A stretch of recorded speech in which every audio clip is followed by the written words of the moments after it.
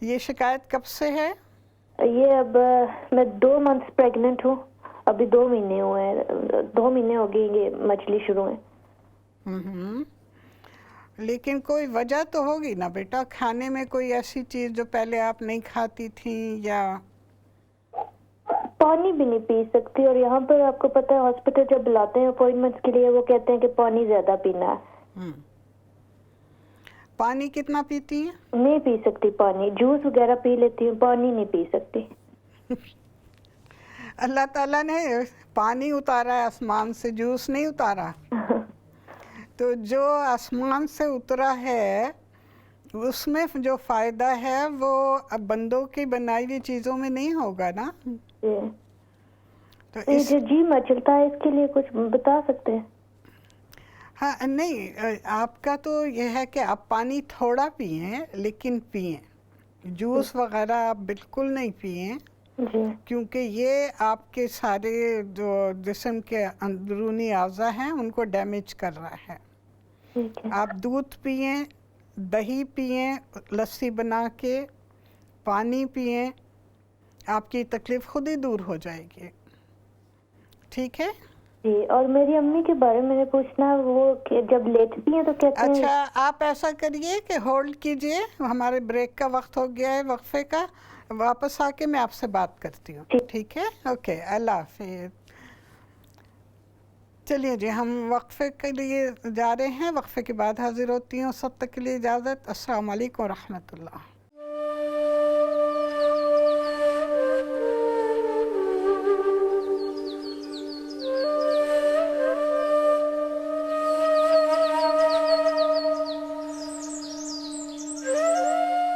السلام علیکم ورحمۃ اللہ.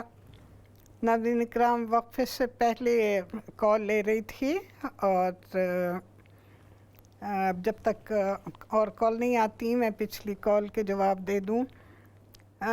ایک سوال میرے سامنے ایک تو ابھی خاتون نے کیا ہے کہ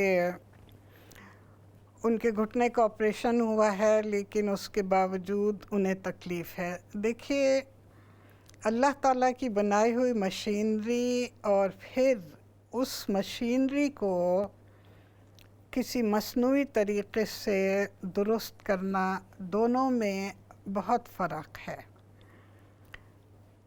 اس لیے آپ کو بہت صبر اور تحمل سے کام لینا ہوگا. اس کے ساتھ ساتھ آپ کو ورزش کرنی ہے باقاعدہ.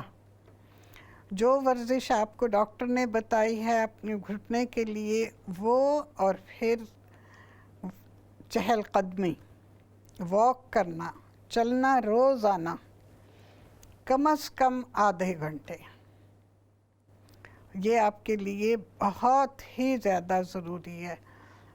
آپریشن کے بعد چاہے وہ گھٹنے کا ہو, خدا نخواستہ کمر کا ہو, یا کہیں کا بھی ہو, آپ دیکھیں دوسرے دن ہی ڈاکٹر کہتے ہیں, نرسیں کہتی ہیں کہ کھڑے ہو جاؤ, چلو.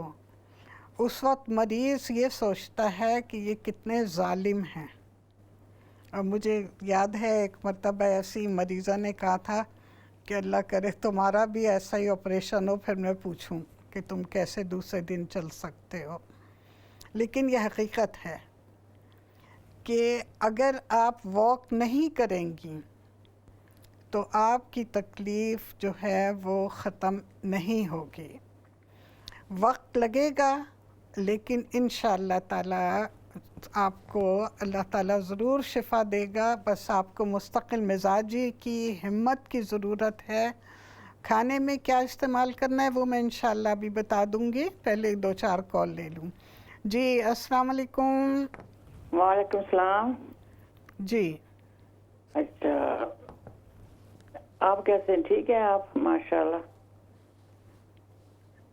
جی میں کہ آپ کی صحت ٹھیک ہے؟ ماشاءاللہ, اللہ تعالیٰ آپ کو زندگی دے, بہت اچھا پروگرام کرتے ہو. ہاں جی الحمدللہ ٹھیک ٹھاک ہوں. بس کبھی اللہ کا عید آ شکر, گئی, ٹھیک کبھی رکھے. کوئی اور آ میں گیا. آپ کو آگے ہی فون کیا تھا پچھلے منڈے کو, ٹیوزڈے کو.